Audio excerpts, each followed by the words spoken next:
Felony charges surrounding voter fraud filed against a sitting Kansas congressman. Plus, how the pandemic could delay results in next month's primary election. And pushing back to school back in an effort to get the spike in COVID-19 cases in Kansas down. That's what we're talking about right now on Kansas Week. Southwest National Bank has proudly served Wichita and its surrounding communities for over 100 years. We are happy to support KPTS, Public Television for Kansas.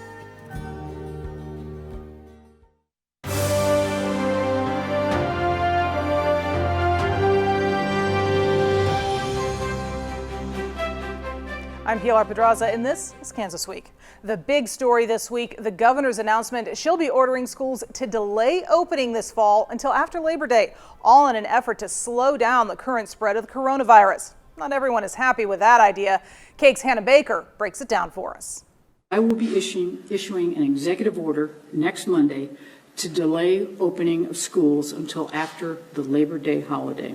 A decision that Governor Kelly stated she has not made lightly.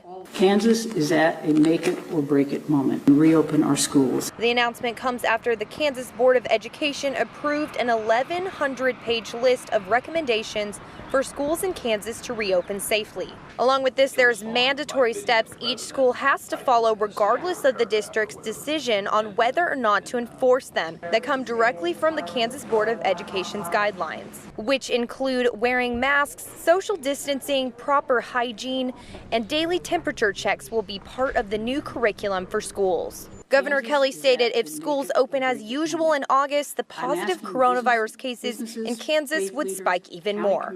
Here's what Kansans in Wichita had to say about the new mandate to change the start date for school. We got to stay safe. This COVID thing is serious. If we don't, we're never going to go back. I think it's kind of a bad idea, really, because the kids are so anxious to get back to school at this point. You know, they've been home for months. And here with me this week to discuss these topics, we have Dr. Neil Allen, political scientist from Wichita State University, here on the desk. And joining us by Skype, Diane Leffler with the Wichita Eagle. Thank you both so much. Diane, I'm going to start with you, Diane, because this is kind of a little bit more newsy, journalism-y than political science. But there is a very big split in who supports delaying the start of school and those who want kids to go back at the normal time to normal classes. I was at that state school board meeting when they passed those recommendations, and one of the board members says, it doesn't matter what we do, somebody's going to be unhappy. Oh yeah, I mean, there's literally no way to please everybody in this situation. And I mean, we have controversy over just things like wearing masks. I mean, when you start talking about people's kids, they are going to get very, very interested in this. And so there's, you know, there are, as the story said, there are two sides to this. There's probably also a pretty good sized gray middle of people who want kids back in school, but want some assurance that those kids are going to be safe when they're there, and teachers as well. I've talked to several teachers about this, and they are aching to get back to being with their kids, but also, you know, they don't want to endanger those kids either. So it's really a tough situation with schools, and we'll just have to see what the state school board does with all this, because they obviously have the final call on when schools open. And that is something that kind of has changed, bringing us back into the political realm, because the governor can't just order schools to close. That's right, because whenever Governor Kelly had to make a deal with the legislature in April and then May to maintain her authority to close things, she had to basically give some of that authority to various state boards. In this case, it's the Board of Education. And they're in a really complicated spot because several of them are up for re-election in November. There are some that have contested primaries, including Kathy Bush in this area in Wichita. And so it's a really hard spot to figure out where they need to be. But if you really think about it, you know, if you want to put teacher safety first and kids safety first, then really delaying start and then starting remote or online seems to make the most sense, because that is the expert guidance of the health experts, and here health experts should go first. And at this point, of course, we don't know exactly what these mandates from the governor are going to be. They're coming out on Monday. We just kind of know the general topics. But one thing that she said that really kind of struck me as she was making this announcement is she started off with saying, we're spiking, look at this sharp increase, and this is because of people playing politics. Well, politicians always say negative things about politics. But in reality, the problem is not so much people playing politics, it's people playing around and going and doing things publicly, like parties and various kinds of fun activities. But the trouble is, that's not what time is for. This is not a time for parties, it's not a time for discos, this is not a time for fooling around. This is a time to wear a mask and to help keep everybody else safe. And we haven't been doing that enough in Kansas. So now we have to take more stringent steps to keep everybody safe. So hopefully we can come through this with our population mostly intact and our economy mostly intact. Yeah. Good health is good economics. And that brings me to the last thing, Diane. Another thing the governor said is that her priorities are public health, the state economy, and getting kids back in school. And there is a direct connection between kids going to school and the state's economy. Oh yeah, absolutely there is. I mean, in some areas of the state, the school district is probably the most productive thing that's going on.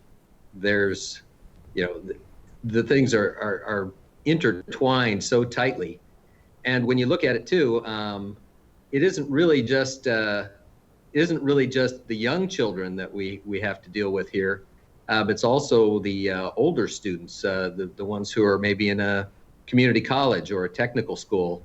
That is, there are a lot of people out there who have lost jobs that are never coming back, and so we're going to have some sort of provisions for retraining those people so that when the economy does rebound, they'll have something to come back to. Yeah. Well, turning on to a more somber note at this point, there were more charges this week that DCF did not protect a child found dead allegedly at the hand of her own father. This case came to public attention when police issued an Amber Alert for 5-year-old Olivia Ann Jansen. Protesters gathered in Kansas City on Wednesday to demand change at the Kansas Department of Children and Families, saying they want justice for Olivia Ann Jansen. Searchers found the 3-year-old's body last Friday, hours after her father, Howard Jansen III, had reported her missing. He and his girlfriend now face felony murder charges in the girl's death. The Associated Press reports Olivia's grandparents had raised concerns about her safety with DCF since March. The Child Welfare Agency told the AP it is working alongside police during the investigation. Protesters say Olivia might still be alive if the Kansas legislature had passed Adrian's Act, named for a 7-year-old Kansas City boy killed and fed to pigs. Adrian's Act was designed to strengthen laws for reporting child abuse. And Adrian's Act, originally introduced in 2017, again in 2018, again in 2019, and again this year, 2020, did not make it out of the House. First, there was that ban on any legislation passing until they got the abortion amendment through, which obviously didn't happen. And then, of course, the pandemic started. And it was not the only one, but a lot of folks who are very upset with DCF saying that it could have made a difference here. Well, and also, I mean, DCF is always in a really difficult position because of dealing with the most difficult cases. But I think what we're finding now, we're going to find more of this as we learn what a pandemic is like, is that it puts pressure on all parts of our society and all parts of our government. And whenever we have underfunded parts of the government and also we have structured them incorrectly over time, then things are just going to get worse. And particularly when people are locked down in homes and also they don't have places to go, you're going to have more kinds of problems. And Diane, I know you and I both have covered many of the various different cases involving DCF and children's deaths here in the Sedgwick County, central Kansas area. How does this move forward? Is there a way out of this morass we seem to be in right now? Well, I'm not sure that there's any per se legislative solution that puts an end to this. It is probably the most frustrating issue that I ever have to deal with as a reporter. It happens over and over, and I feel like maybe the administration of programs needs to change more than the legislative part of this.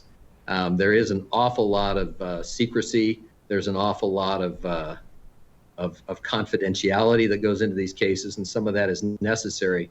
But on the other hand, it has been very difficult over the years for anybody to really find out what is going on and how these agencies are run. And it's crossed across all political lines and all administrations. It's been going on literally ever since I got here 22 years ago. Yeah, I same here when I got here almost 20 years ago. As we look at these cases, there was recently that settlement of a class action lawsuit against DCF that did call for more reporting of how things are going. Will that perhaps affect this? I know that settlement was more about foster care than child abuse reports, but it does seem to provide more public information coming out of DCF. Well, hopefully it does, because the best disinfectant is sunlight. And when you have agencies that handle these very difficult cases, there obviously has to be some confidentiality there, but it doesn't necessarily have to be in the aggregate confidentiality. It has to be, and I think too that there probably needs to be greater oversight by some other body of just what's going on in that department, even if we can't know all the details. Yeah. Well, it'll be interesting to see what happens as that settlement moves through the system. We're going to turn now to the coming primary election. One political analyst is calling it, saying that Topeka might be the site of 2020's nastiest soap opera of a House race. This as the DA there files felony charges against sitting Congressman Steve Watkins this week. Shawnee County District Attorney Tuesday charged U.S. Representative Steve Watkins with 3 felonies and 1 misdemeanor. The charges stem from Watkins' use of a Topeka UPS store address in his voter registration for the 2019 election, something Watkins has called a simple mistake. Because of that address difference, he voted in the wrong city council district. The Wichita Eagle says the criminal complaint accuses Watkins of providing a police detective information, quote, knowing that such information is false and intending to influence, impede, or obstruct the detective's duty. Watkins has called the criminal charges hyper-political, and they have already impacted his race for re-election. Fellow Congressman Ron Estes on Thursday broke ties with Watkins and officially endorsed his challenger Jake LaTurner for the Kansas 2nd District congressional seat. I just thought it's important because of the magnitude and the severity of the issues that we're going to be dealing with, that we need to have a congressman in the 2nd District who has the time to be able to focus on the issues and not be distracted with some other issues that are out there. All right, so the big question, we also know that today Watkins dropped out of his committee assignments in D.C., but the big question really is, what does this do to his future as a congressman? Well, he was on pretty shaky ground to start off with. My guess is he was probably a slight underdog against LaTurner in the primary. And also, Michelle De La Isla, the mayor of Topeka, is running at least a massively funded campaign. Her fundraising numbers are giant, same as several female challengers to Republican incumbents across the country and in the Senate race here with Barbara Boyer. And yeah, so she's actually raised more than both LaTurner and Watkins combined for this last quarter. That's right. And also, what Democratic base voters and elites can do right now is they can sit at home and give money over the internet. And what's going to be real dangerous for Republicans is they also can mail their ballots in. We're going to talk later about that. But this is a very difficult race for the Republicans. It really looked like, even a year ago that it was going to be a long shot for Democrats. But right now, it seems to be a toss-up. Democrats are favored if Watkins makes it out of the primary. Republicans favored if LaTurner does. But also, it's going to take a long time for put the party back together here and then pivot to the general election, because the Republicans would rather be talking about how great the Trump economy is than where Steve Watkins votes and lives and what committees he's on. Yeah, and Diane, you and I have both covered politics for years. I can't remember the last time I saw a race quite this strange. Yeah, it does have a certain it does have a certain quality all its own. You know, I have never seen criminal charges brought because somebody had because somebody used the wrong address. So that that is a not so much a concern, but a question as to really what the motivation was. And Chris Kobach, for example, was saying that this probably should have been taken to the state objections board rather than generating criminal charges. And the objections board being the group that decides residency issues with candidates and voters. So it's kind of it is very strange to see something like this, and to see something like this happen so close to an election. Yeah. Well, we talked a little bit about the fundraising differences between De La Isla and LaTurner and Watkins, but that's not the only race we have some new fundraising numbers on. Another race where the fundraising could play a big role in who goes to Washington is the U.S. Senate race. Among the Republicans vying to replace Pat Roberts, Roger Marshall once again led the way, raising more than $476,000. That leaves him with more than $1 million in cash as of June 30th. Bob Hamilton has raised over $194,000, but has the most to spend right now with over $1.6 million in the bank. But that's because he's mostly self-funded. Chris Kobach raised just over $233,000 in the last quarter and has only about $145,000 in cash on hand, while Dave Lindstrom raised just over $124,000 from April through June and now has just over $271,000 in the bank for the rest of the campaign. But once again, their likely Democratic challenger has topped all of the Republicans in fundraising, setting a record along the way. KSN's Corinne Griffith explains. Bollier raised $3.7 million in just 3 months, or one fundraising quarter.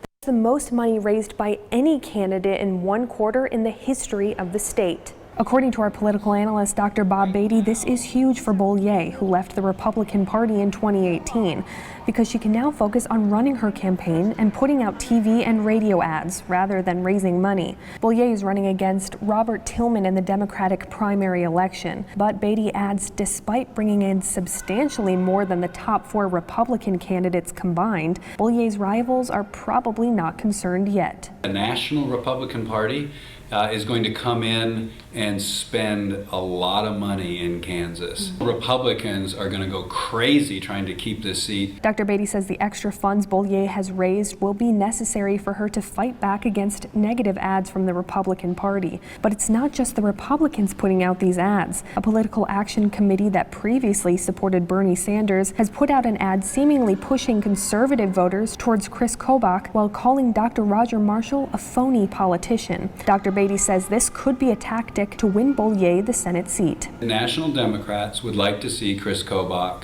win the primary because they feel he is most vulnerable to Barbara Bollier. In a statement, Marshall's campaign says they are confident that Dr. Marshall would win in an election against Bollier and that this ad is just a way to interfere in the primary election. At the Capitol, I'm Corinne Griffith. So let's start with why all of these numbers matter. Diane, I'm going to come to you first. You and I both have done these stories where we go over the numbers, and I don't know about you, but I've had bosses that are like, why do we care about the numbers? But the numbers do matter.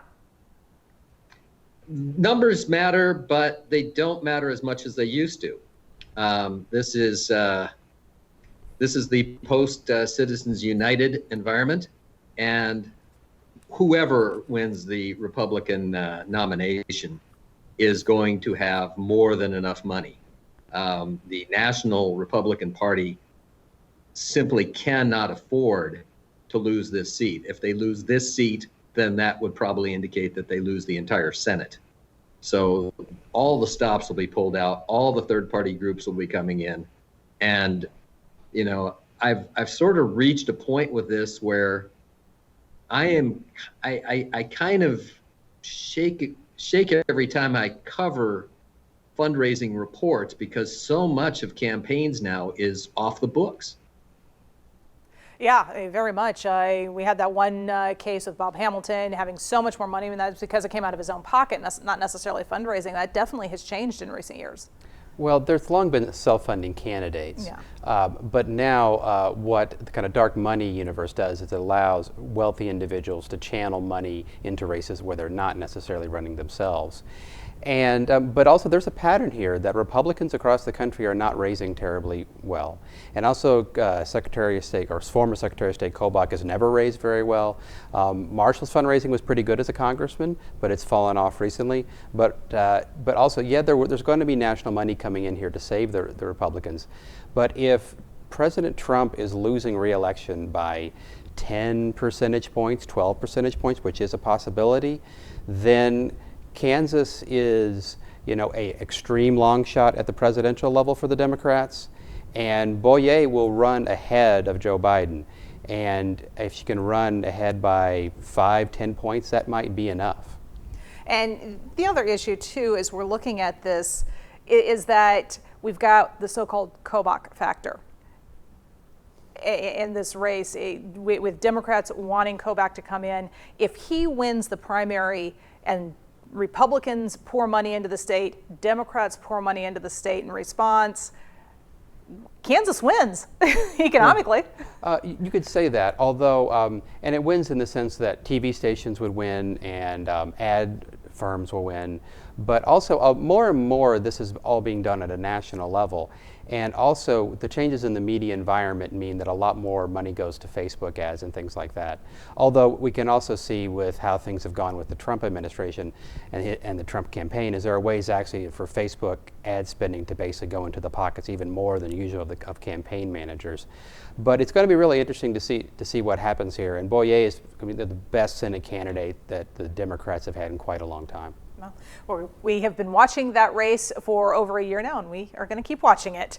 But as we're talking about the elections, with races like these heating up, lots of Kansans want their voices heard. But with the pandemic, they're worried about actually going in to vote, leading to record numbers of mail-in ballot requests statewide, more than 5 times that of the 2016 primary. And that could mean a delay in some results next month, as Kake's Lacey Williams shows us. With COVID concerns rising and election dates quickly approaching, more people are choosing to vote by mail. I'm actually going to plan to mail in because of with the whole pandemic thing. I think it's very a lot more safe to do it via mail, and it's a lot more convenient. Larry Wynn says he usually heads to the polls on Election Day, but this year he's mailing his vote in. You can't ever be too careful. Across the state, counties are seeing a major jump in mail-in ballot requests, including in Saline County. We had in 2016, so last presidential year, we had 8,912 people vote. So we actually mailed out over half of what actually turned out in 16. Saline County Clerk Jamie Doss says the increase didn't come as a surprise, but it does come with new challenges, including a need for more election workers to count all of those mailed-in votes by hand. I do have boards coming in, and actually coming in starting Monday, because I have a feeling people are going to start voting and sending those back. Since state law requires election offices to count ballots mailed on Election Day itself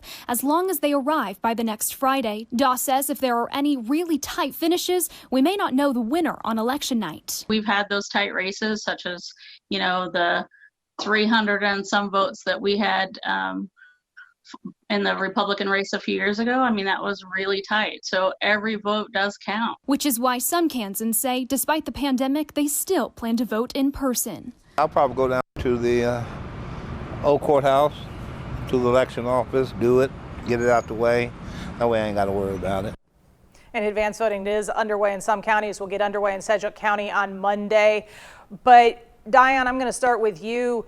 One of the big concerns that have been raised amongst some national leaders has been about the security of mail-in voting. But here in Kansas, our election leaders, from Secretary of State Scott Schwab to county election officers, have all sworn that there are plenty of security checks in place.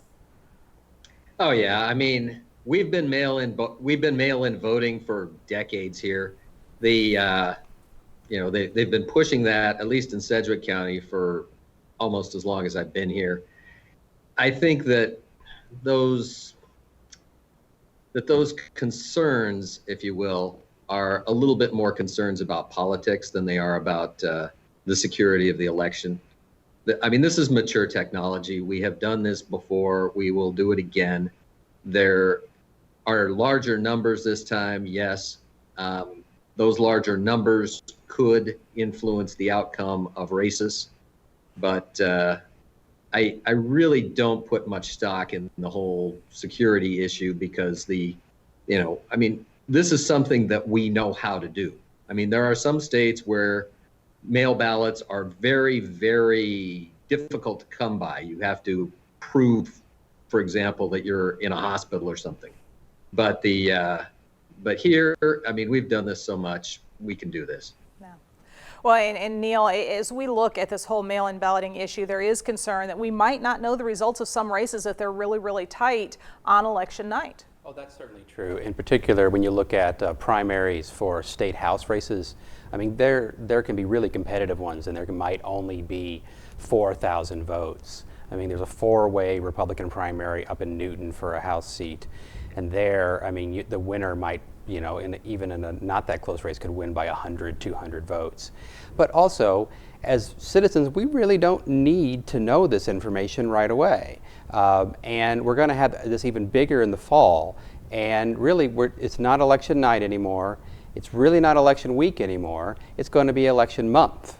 But also, elections on November 3rd, inaugurations on January 20th, new Congress comes in about January 3rd or 4th. And the rest of us can just sit and try to figure out what we're doing next while the politicians figure out what they're doing next. And that'll work out just fine.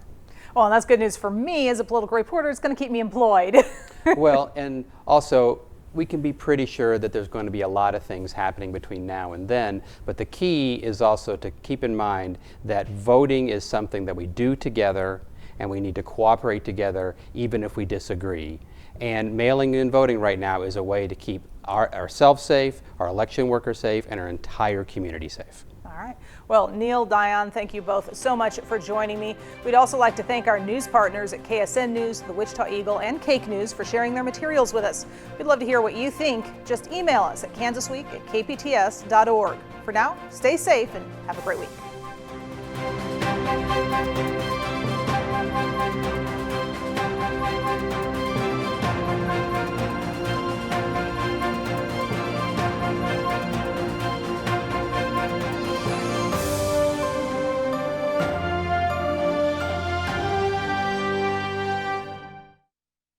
Southwest National Bank has proudly served Wichita and its surrounding communities for over 100 years.